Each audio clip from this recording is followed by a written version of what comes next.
Hello, it's Dr. Beauvais, and welcome to the Monday edition class of Music Theory 1. Today we're going to be learning about second species counterpoint, how it works, what it looks like, and then working on our own. So you should have this worksheet in front of you now that you picked up in class last week. If you do not have that worksheet, I've uploaded it to Canvas for you to print off your own copy. The front side discusses the rules and gives you space to work on your own cantus firmus and second species counterpoint. The back side has more examples of other second species counterpoint. So to begin, let's start by taking a look at what the second species counterpoint looks like and then writing in our definition. So cantus firmus is down here. It's our whole note sequence of pitches that the monks in the Middle Ages would have sung their chants and their hymns to. And this above voice, the second species counterpoint, is working independently along with it. But what's different from second species counterpoint and first species counterpoint is that the second species is going to be moving at twice the speed. So for every whole note, we have two half notes, and that's going to go directly into our definition. So please copy this definition here. And the definition of a second species counterpoint is an independent line of music that complements a cantus firmus and moves at a 2-to-1 ratio with two half notes per every whole note.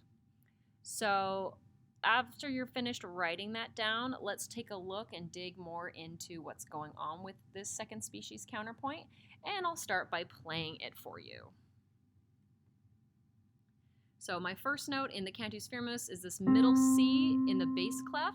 The first note in the second species counterpoint is going to be my E5, which is an octave and a third, or a major 10th above that first note of the cantus firmus. So you can already tell we're breaking a couple rules here that wouldn't have applied to the first species counterpoint. In second species, I am now able to start with a note other than the root or the fifth, and also I'm allowed to extend that range past an octave, as you'll see. So here's how that works from the entire piece.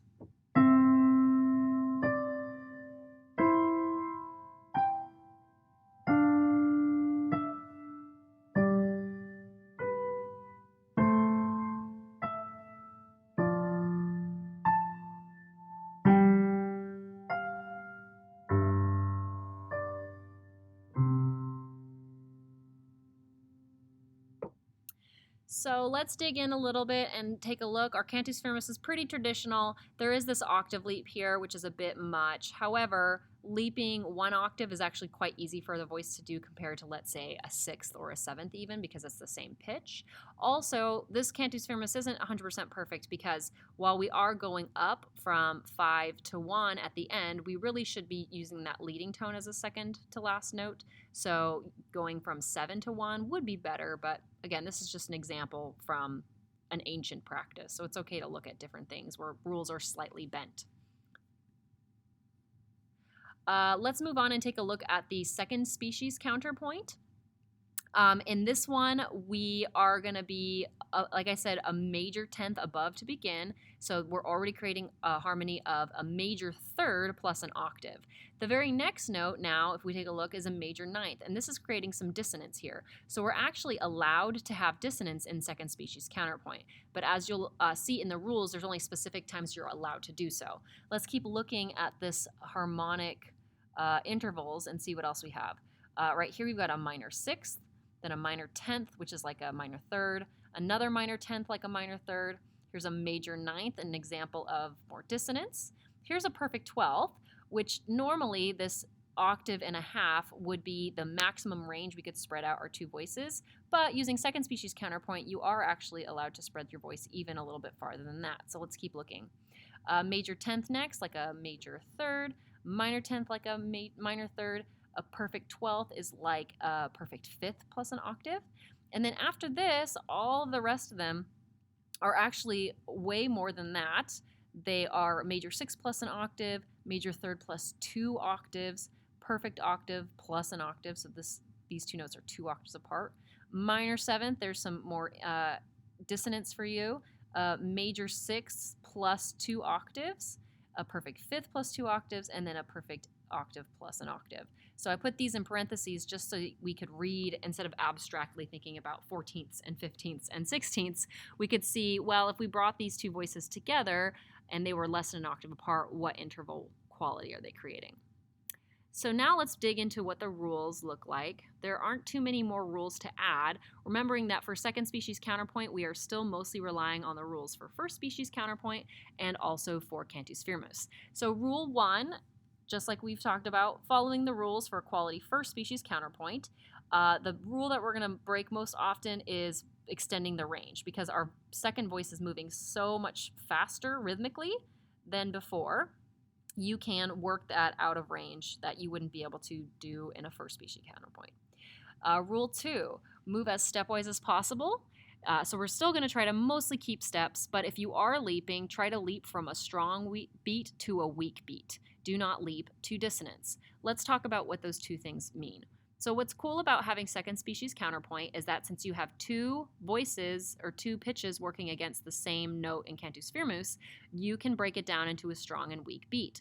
So how this works metrically in a measure is that the beat 1 note is the strong one because it's happening at the beginning of the beat of the measure, while the second note is considered the weak beat because it's happening on the second half. So strong to weak, strong to weak, strong to weak, we can follow some rules to create better structure with our composition. So back to rule 2, move as stepwise as possible. If you're going to leap, try to leap from the strong beat, that's beat 1, to the weak beat, that's beat 3. So let's take a look. Here we have a leap, and we're leaping from beat 1 to beat 3, so that's totally following the rules. Another leap, beat 1 to beat 3. Another leap, 1 to 3, 1 to 3, and then everything is stepwise. So this example is following that rule. Also, it's asking you not to leap to dissonance. So if you are encountering dissonance, if you're going to be using a ninth, if you're going to be using a seventh, you can do that, but to use it, it must be stepwise. And the reason why is because if you're going to leap, you have the option while leaping to leap to a more consonant interval. So the only times we would end up using dissonance would be stepwise, because we're just moving through, passing through the notes, going through the scale, and not necessarily avoiding the dissonance by not leaping. Rule 3, the strong beats, that's beat 1, must be consonant and preferably be a third or a sixth. Thirds and sixths sound the best.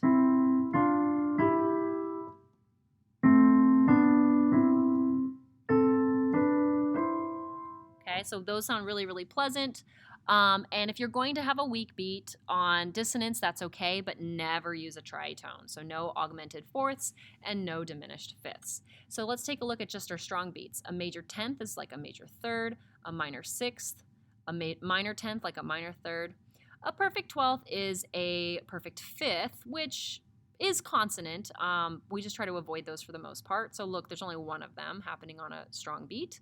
Minor 10th is like a minor third, major 6th, perfect octave, again, another one to sometimes avoid or only use once or twice, major 6th, and then perfect octave to finish. So that's almost perfect. And then looking at where our dissonance is happening, this major 9th on a weak beat, here's another major 9th on a weak beat, here is a minor 7th on a weak beat. So we're reserving that dissonance for the second half of the measure, and notice we have no tritones. Moving on to 4, no unison on strong beats and okay on weak beats, but do not leap to a unison. So this example does break the rule one time. If you want to take a look where it breaks, we're looking for anywhere it would be a perfect 1 or a perfect octave on a strong beat, on beat 1. And that is going to be right over here in measure 7. We do have a G and a G2 above it, and so this is creating a perfect octave, which is technically a unison, so that's a bit problematic.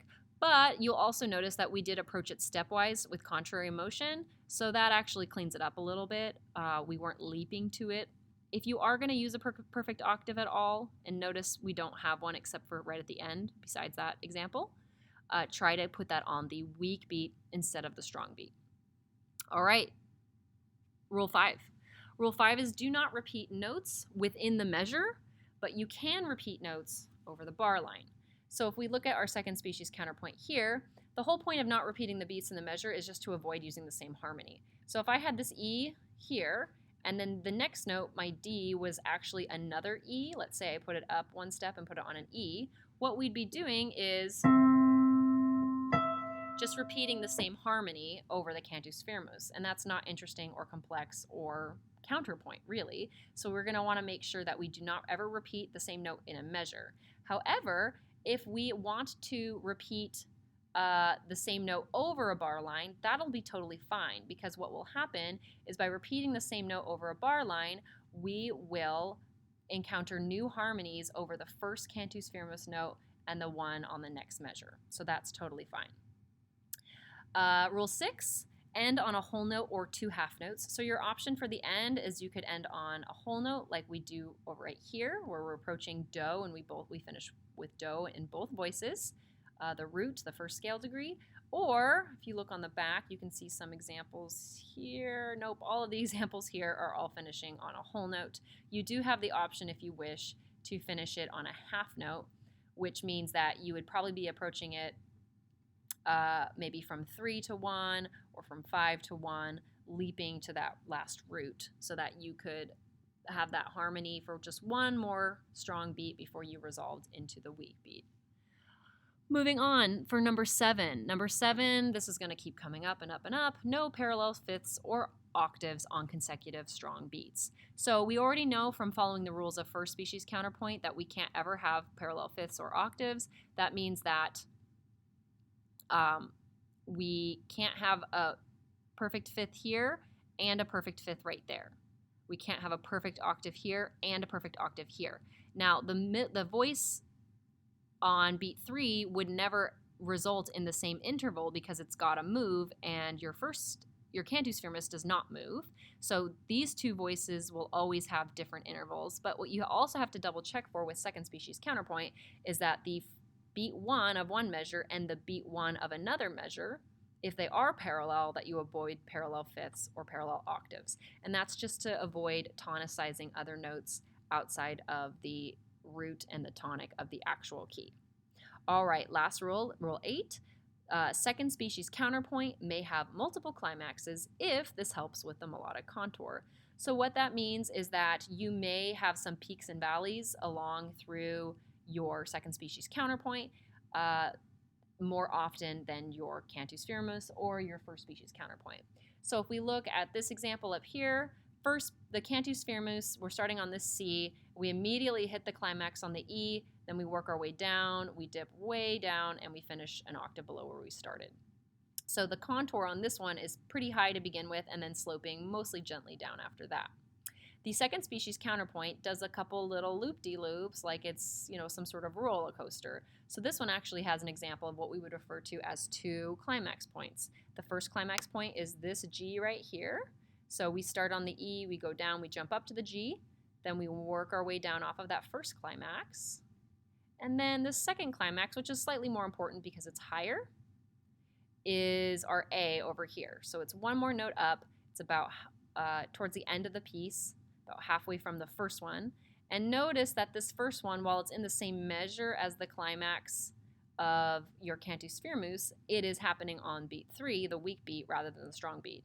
So we still want to make sure that we're not climaxing both voices at the same exact time, but to do this with the secondary climax and then work up to the real climax over here on this A, that's perfectly fine.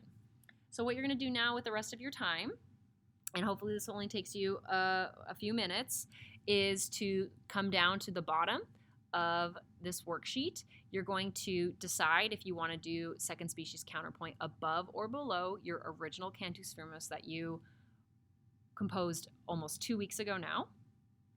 And so you're going to put the cantus firmus either here on the top line or on the bottom line if you wish. If you want to stick it in bass clef or you want to put it in treble clef and then have your second species counterpoint in bass clef, that's fine. That's why there aren't clefs here, is for you to pick the clef you're in.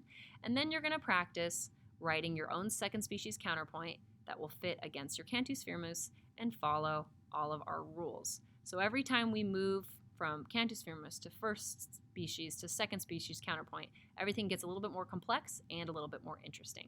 Since we are not meeting as a class today, you can leave the group cantus firmus blank, and we can work on that together once we're back together in class. And then the final thing I'd like you to do is to go to the back, and you're just going to take a look at these other variations of second species counterpoint, and I want you to be thinking about the intervals they're creating here. So I'll go ahead and play these for you. Here's the first one in D Dorian. These are some scales that we haven't learned yet, but that's totally fine. We're listening to them, and all you have to do is identify the intervals rather than knowing anything about the scale. So here's D Dorian. And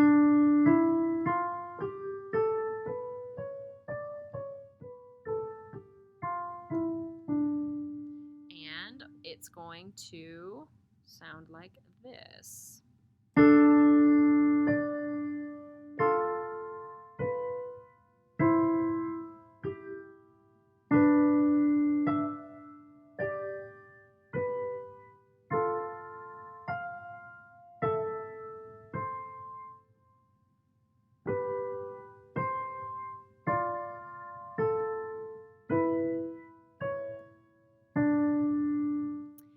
And the reason we have a leading tone C sharp right down here for the accidental is because since we are in minor, we always want to finish with the leading tone and that contrary motion getting into do.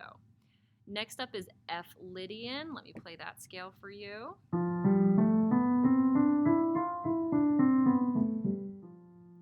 And this one's going to start an octave apart. Notice that as we begin with the cantus firmus all by itself, the secondary voice, the second species counterpoint, is going to enter in a half note later on the weak beat at the octave.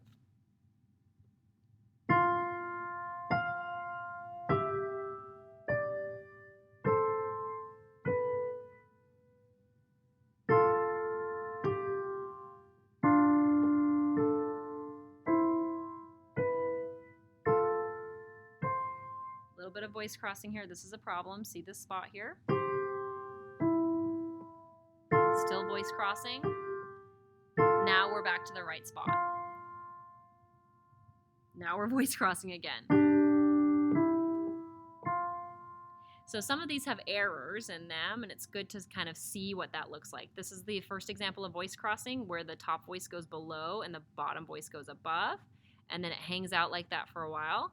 Then it fixes itself in this measure, then it does it again. So this is a problematic one. That's good to know. For the last one, we're in C major, so we are starting down here in the cantus firmus. You can always tell which one's the cantus firmus because it's the one with the whole notes. The second species counterpoint is always half notes. The second species counterpoint is starting 2 octaves and a third above.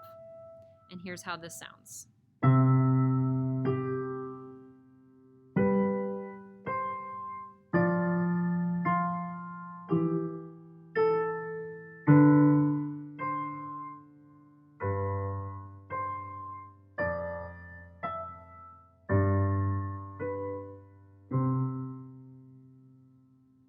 All right, so this one's not that great either because we're using a similar motion with the G leaping up to the C and the B stepping into the C at the end. To be better with some contrary motion right there. But this one definitely not as problematic as the middle one. All right, so go ahead and practice writing your vertical harmonic intervals for all of them, even the problem ones, even right here with voice crossing. Just get some practice in for that. And on the first page, we should have our own cantus firmus and our own attempt at a second species counterpoint. When we get back to class together, we'll be looking at them and moving on from here. Let me know if you have any questions, and we'll see you on Wednesday. Thank you.